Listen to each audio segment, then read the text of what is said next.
Vamos a compartir la palabra y quiero que me acompañes a la última página de tu Biblia, Apocalipsis capítulo 22, versículo 20. El que da testimonio de estas cosas dice: ciertamente vengo en breve. Amén. Sí, ven, Señor Jesús. Este es el fin, la última línea de la Biblia antes del saludo final. Y vamos a ponerle de título a nuestra meditación de hoy, este anhelo, ven.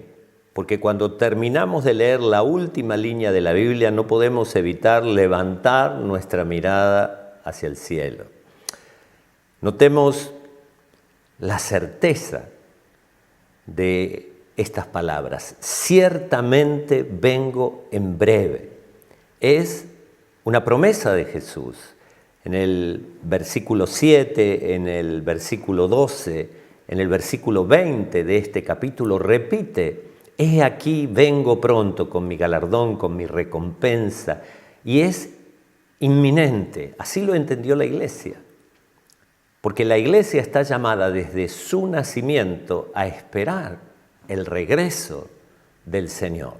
Hechos 1, versos 10 y 11, dice que estando ellos con los ojos puestos en el cielo, entre tanto que Él se iba, que Jesús era ascendido a los cielos, he aquí se pusieron junto a ellos dos varones con vestiduras blancas, los cuales también les dijeron: varones Galileos, ¿por qué estáis mirando al cielo? Este mismo Jesús que ha sido tomado de vosotros al cielo, así vendrá, como le habéis visto ir al cielo. Vendrá, así vendrá. En Santiago 5:8 podemos leer: tened también vosotros paciencia y afirmad vuestros corazones, porque la venida del Señor se acerca. Y así está expresada esta certeza a lo largo de toda la profecía bíblica. Cuando nosotros miramos los libros proféticos, por ejemplo en Daniel capítulo 12, versículo 4, versículo 9, Dios le dice a Daniel: Daniel, sella las palabras, sella este libro porque es para el tiempo del fin. Pero aquí, en el versículo 10 de este último capítulo de la Biblia, el apóstol Juan registra: me dijo, no selles las palabras de la profecía de este libro porque el tiempo está cerca. Hay una distinción en los tiempos proféticos y esta palabra, la segunda venida de Cristo, es parte de un libro que no está sellado, que está abierto porque el tiempo se acerca. Hay una certeza, hay también un anhelo. Si uno toma estas palabras y las repites, amén, sí, ven.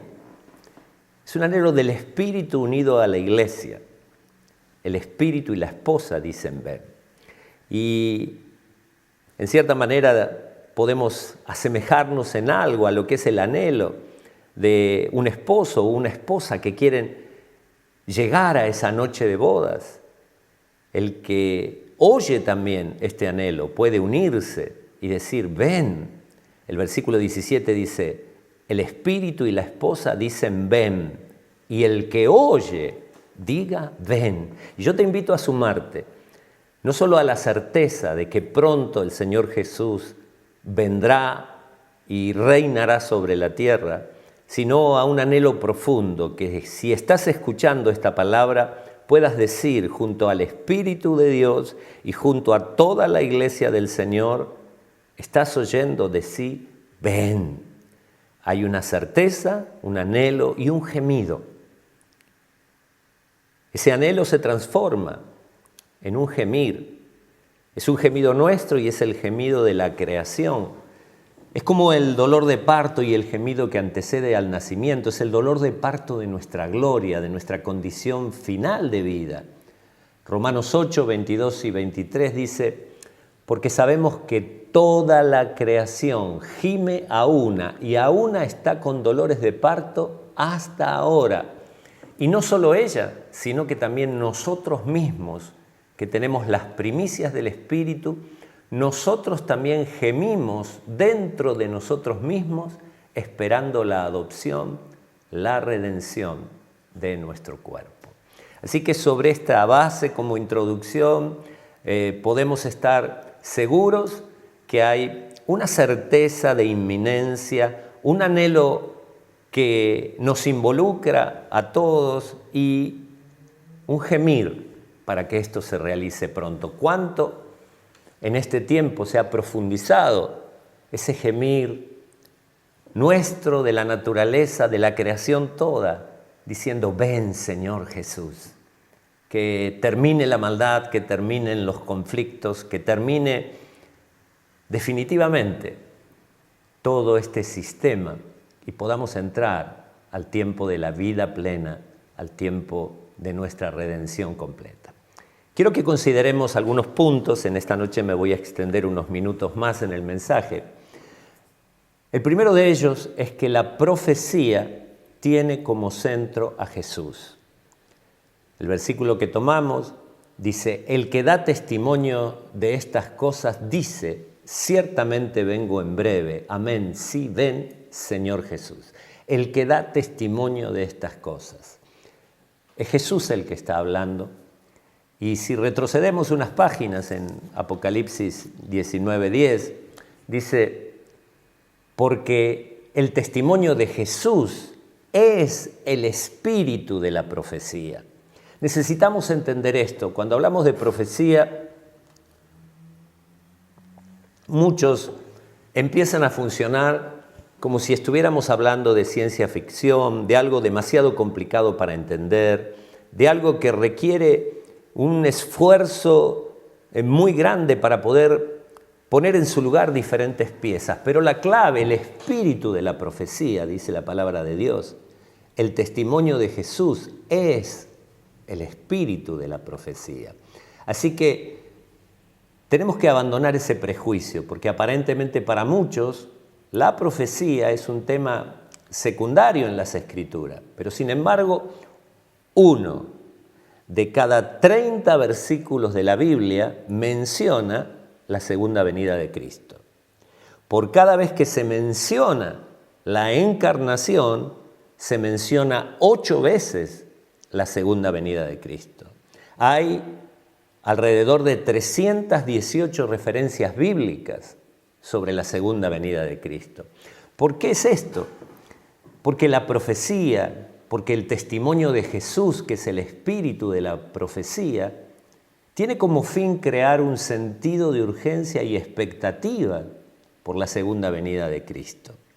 La profecía tiene como fin motivarnos al estudio bíblico, generar una mayor esperanza con respecto al futuro y nos anima a que exista un mayor compromiso hacia la santidad y a desarrollar una relación más profunda con Jesús.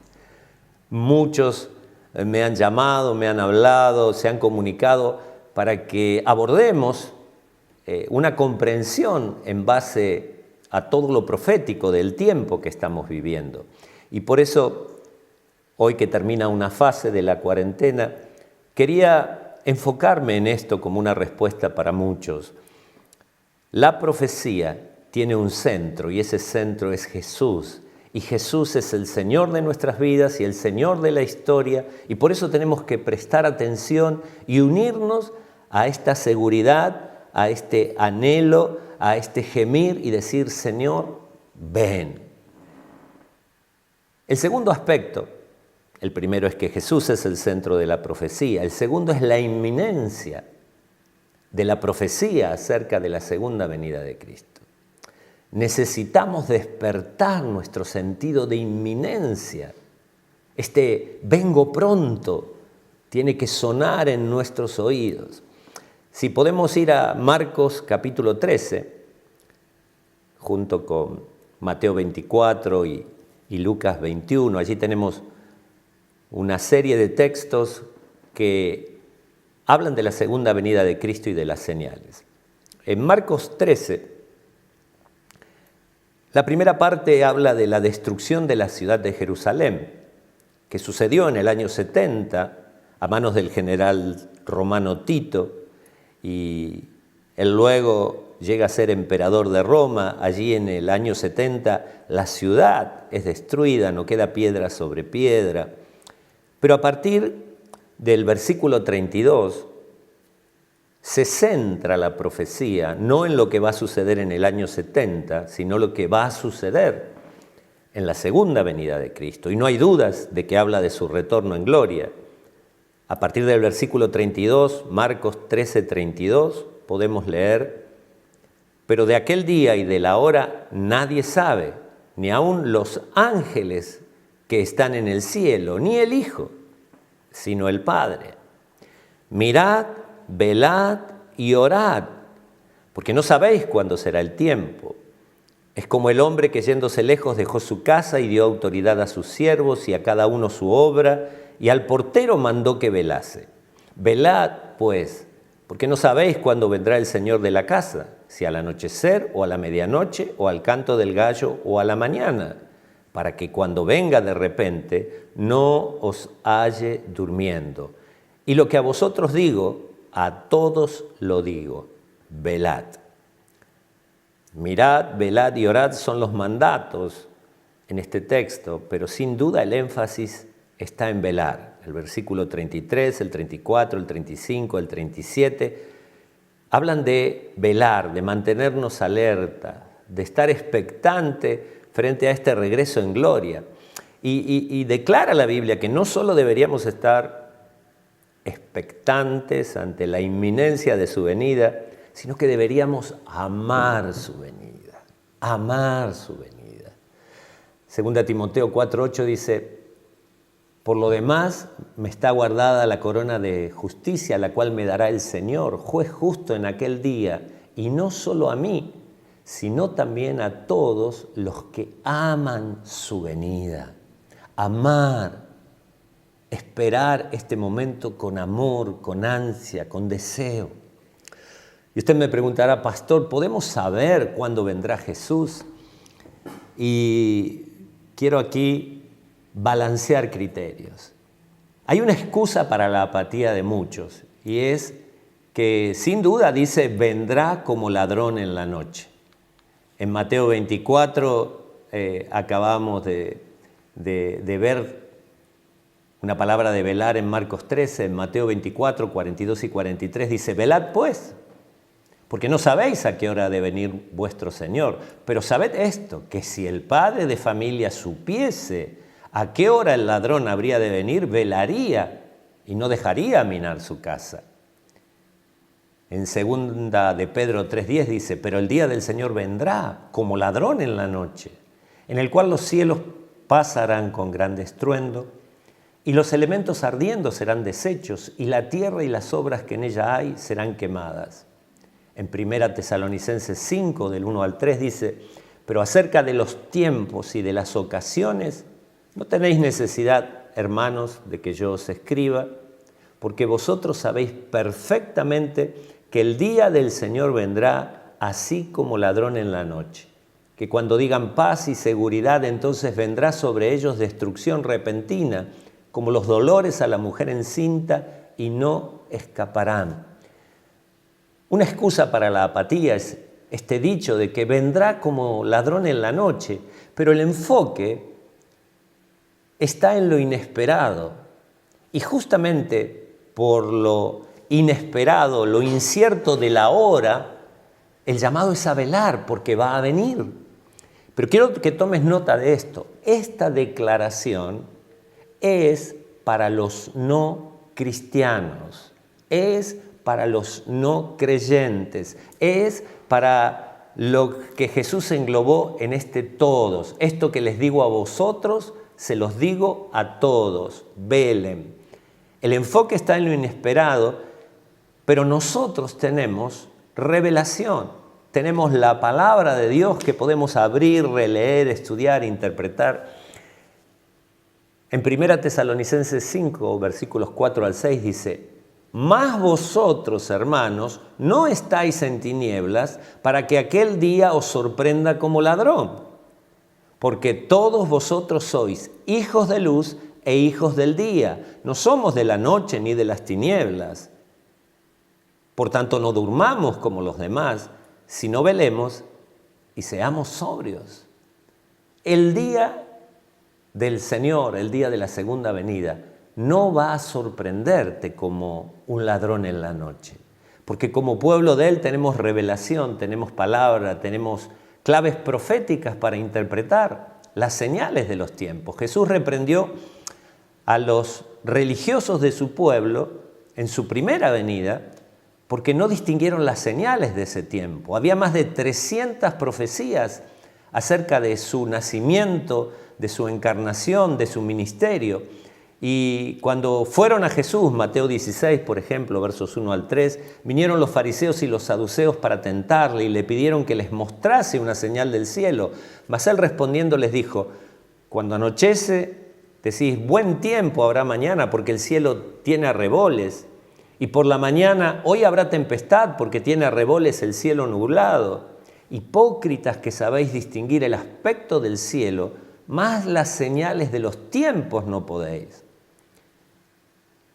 No podemos fechar con certeza, pero podemos reconocer las señales de los tiempos para que la segunda venida de Cristo no nos sorprenda como ladrón en la noche, porque nosotros no somos de las tinieblas, no somos de la noche, tenemos luz, tenemos revelación, tenemos palabra.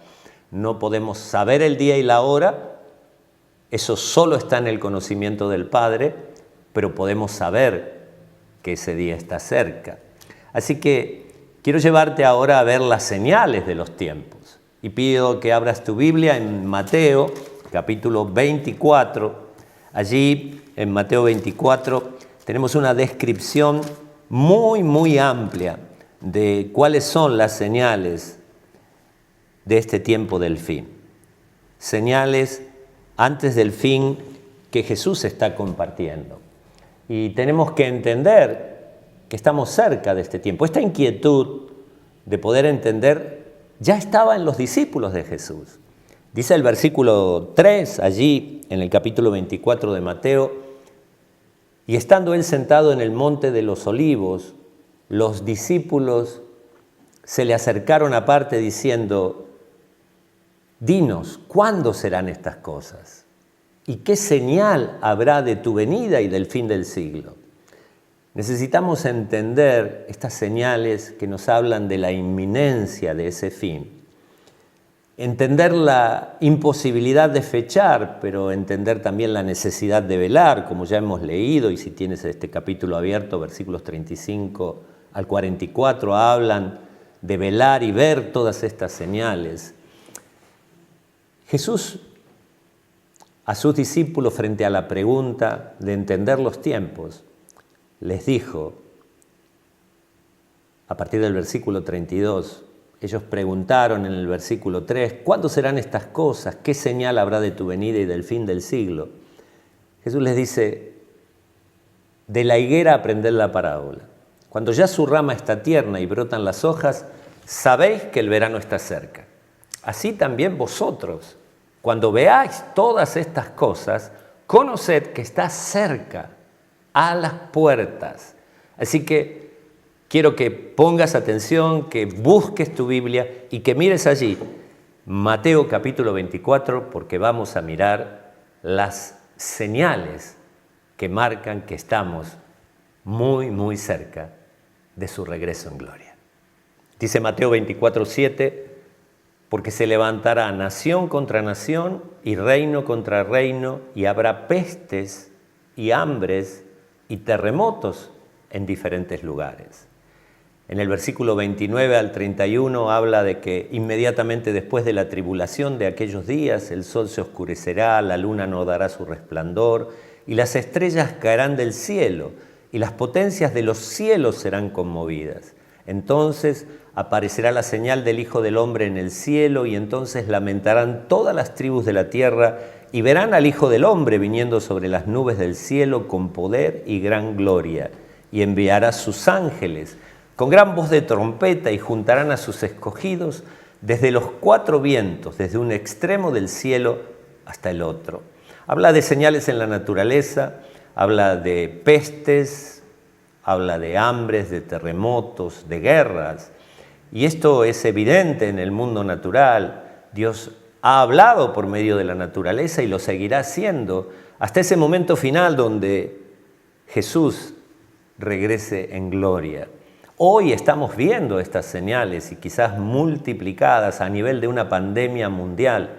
Algo no visto antes está sucediendo y creo que nos está marcando una señal para prestar atención. Habrá señales en el orden social.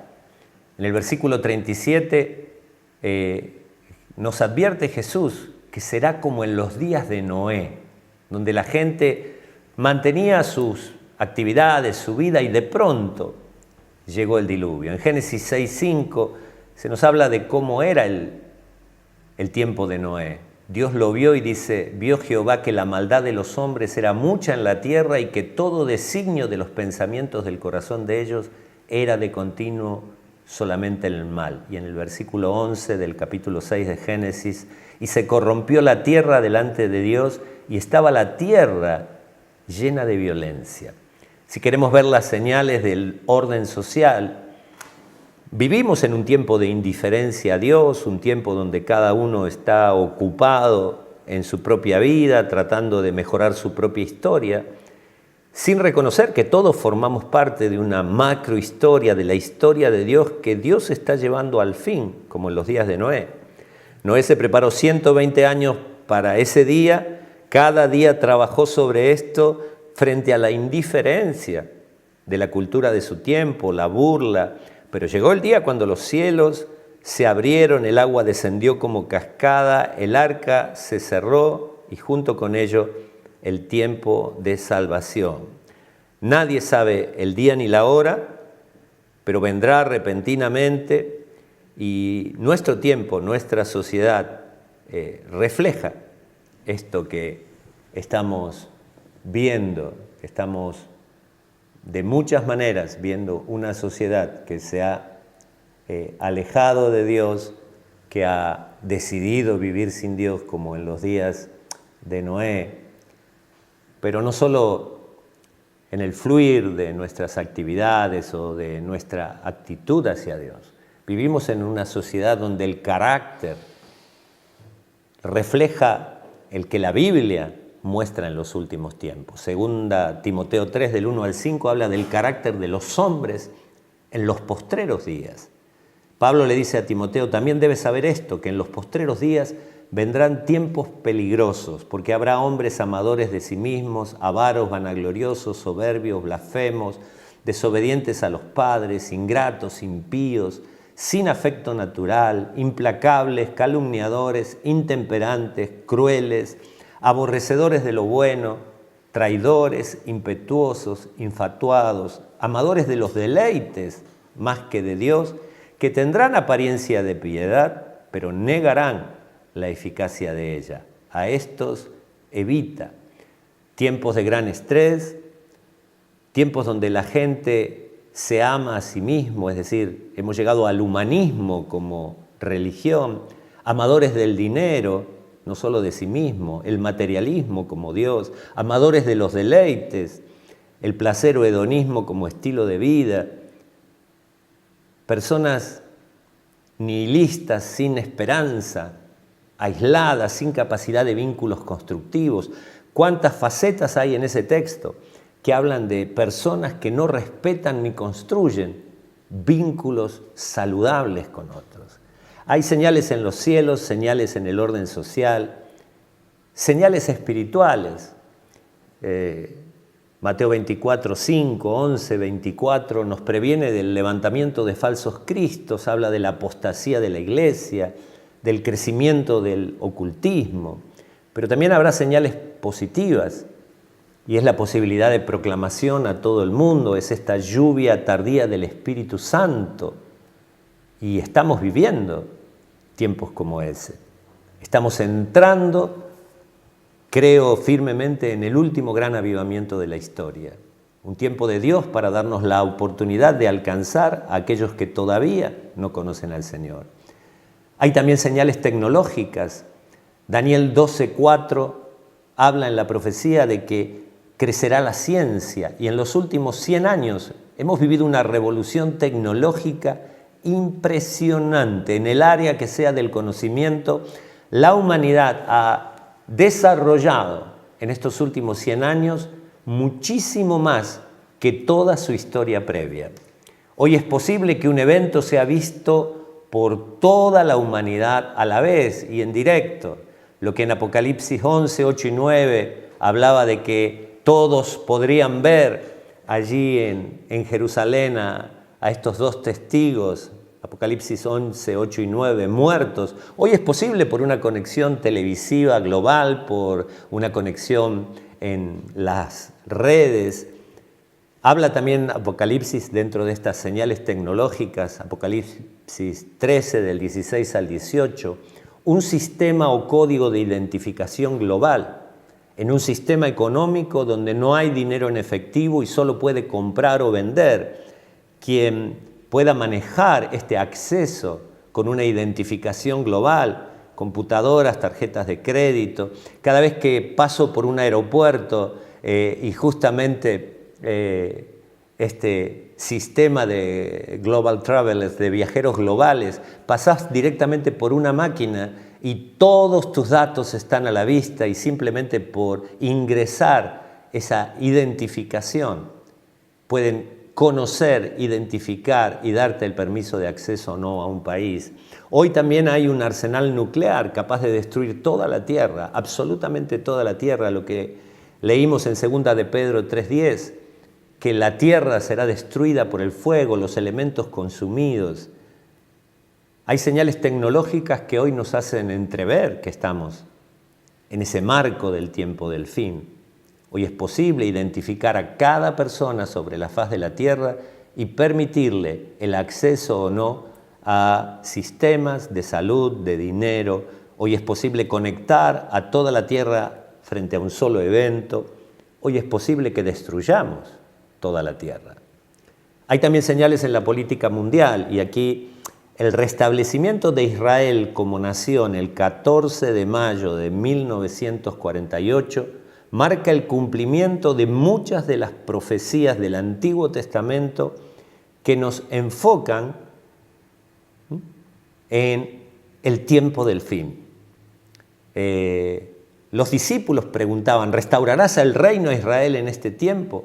Pero en 1967, luego de 1897 años, desde el 70 después de Cristo que se destruyó Jerusalén, como lo hemos mencionado, los judíos volvieron a poseer Jerusalén. Profetizado en innumerables lugares del Antiguo Testamento, como el punto clave para este proceso de la segunda venida de Cristo. Y estamos dentro de estos tiempos. Por primera vez luego de la resurrección de Cristo, este es el tiempo donde vemos la restauración de Israel como nación. Y Jesús dijo, no pasará esta generación. Y si tomamos del 1967, los 70, 80 años que hoy dura una generación en la tierra, estamos en muy poco tiempo adelante de nuestro tiempo actual. Cuestión de unos pocos años. Así que tenemos que ver estas señales en el escenario político mundial, el surgimiento de Israel como nación, la reunificación de Europa como el resurgimiento del Imperio Romano. Daniel capítulo 7, versos 7 y 8, Daniel capítulos 16, versos 16 al 24 de este mismo capítulo 7, habla de 2 etapas de este resurgimiento del Imperio Romano, una inicial y otra justo antes del reino final de Dios.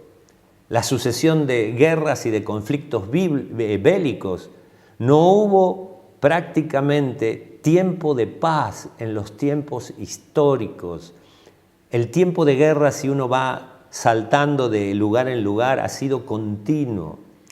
La inestabilidad, otra señal política en Oriente Medio, donde nos cuenta la Biblia que el anticristo va a alcanzar relevancia porque traerá por su gestión política, paz y seguridad a Israel por 7 años, pero va a ser quebrado a los 3 años y medio.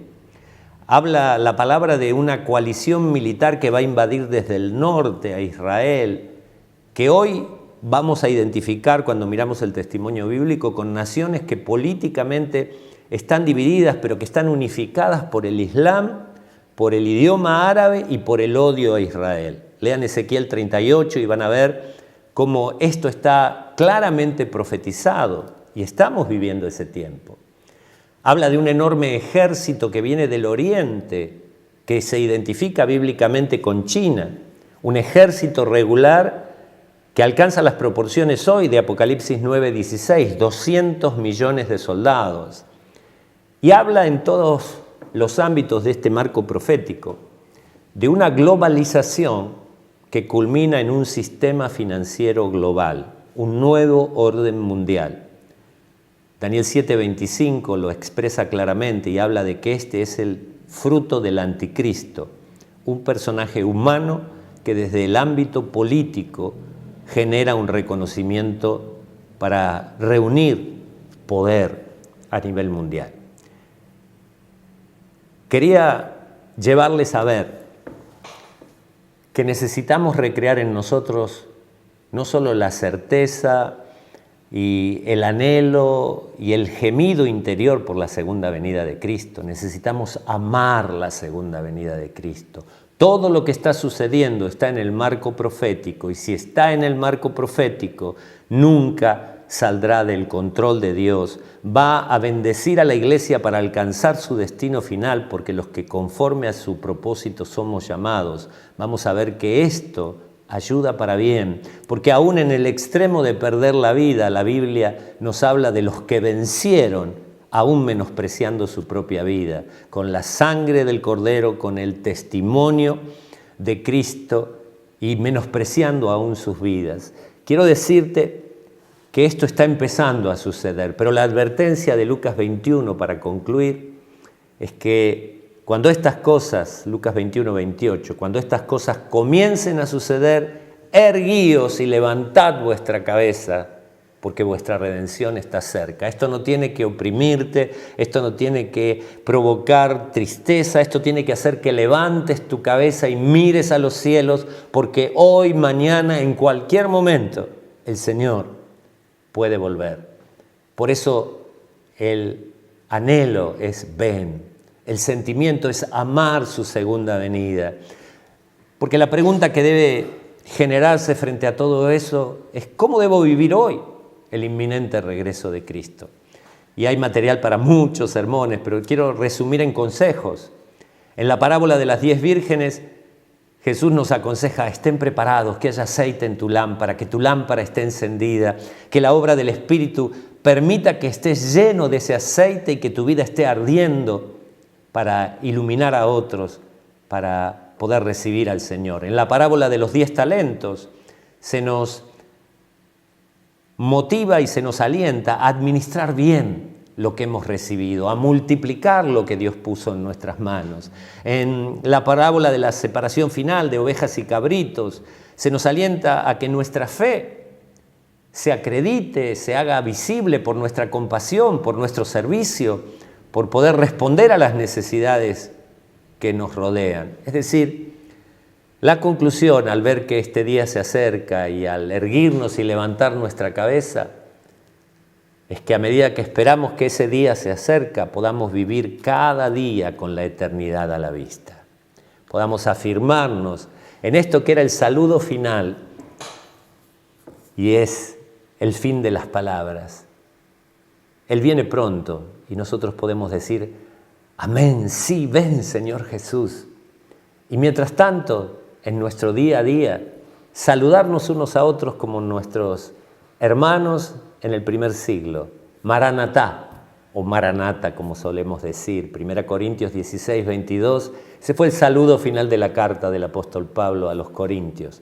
¿Qué significa en arameo esta palabra, Maranata? El Señor viene, el Señor viene. Y qué importante que antes de su venida en gloria haya venido a tu corazón, haya venido a tu vida, haya venido a reinar en tu vida, en tu corazón, que el Señor haya venido a tu casa, a tu familia, que el Señor haya venido a tu manera de hacer trabajo, a tu manera de relacionarte con otros. Qué importante que cuando vemos que aquel día se acerca, ese día modele y marque nuestro día a día. Quiero darte esta certeza. El Señor viene pronto. Podríamos profundizar muchísimo más el marco profético, pero el objetivo de esta palabra es decirte que bíblicamente estamos en los tiempos finales. De hecho, desde Pentecostés en adelante vivimos los últimos tiempos bíblicos, pero las señales que hoy podemos ver coinciden con la inminencia de su venida. Mientras llega, Maranata, día a día, modela tu vida y permití que ese Rey de Gloria que viene para reinar sobre la historia y las naciones, reine sobre tu corazón, reine en tu casa. Quiero orar por vos, por tu familia, para que Jesucristo sea el Señor de tu vida. Y quiero que te unas a la oración. Quiero que le puedas decir al Señor, ven. El Espíritu, la Iglesia y el que escucha, diga ven. Quizás nunca antes lo hiciste, pero puedes decirle ahora a Jesús que venga a tu corazón, que venga a tu familia, que venga a tu trabajo. Él advirtió que vendría en cualquier momento de la historia, pero en este momento donde la historia, los indicadores, las señales están delante de nuestros ojos, qué importante que puedas decirle ven, que levantes tu cabeza, mires el cielo y le digas a Jesús, ven a mi corazón, ven a mi familia. Quiero orar por esto. Padre, gracias porque hay un anhelo en nuestro corazón y es que vengas, que reines, que establezcas tu reinado, tu modelo, tu diseño sobre nuestras vidas, sobre nuestras familias, sobre nuestras circunstancias. Y Señor, yo quiero orar junto a aquellos que están diciéndote por primera vez, ven. Que puedan decir con un anhelo en sus corazones, ven Jesús, ven a mi vida, ven como mi Señor, ven a reinar, ven a ponerle fin a todo este caos, conflicto, división, ven a mi familia, ven a mi casa, ven a mi trabajo, a mi profesión, a mi negocio, ven a traer tu modelo, ven a traer tu justicia, tu verdad. Señor, te decimos, ven, y lo hacemos con el anhelo de nuestro corazón. Vemos que las señales indican que estamos frente, muy cerca a tu segunda venida. Pero queremos que vengas a nuestro corazón, que vengas a nuestra familia, que vengas a nuestra vida de cada día, hoy. Y que podamos saludarnos al comenzar cada día diciendo, Maranata, el Señor viene, el Señor viene. Gracias, gracias por tus promesas, porque nos dan la certeza de tu victoria final y de tu buen plan desarrollándose hoy. Gracias en el nombre de Jesús. Amén. Bendigo tu casa, bendigo tu vida y te invito a esperar con plena confianza el cumplimiento de los tiempos de Dios en este tiempo.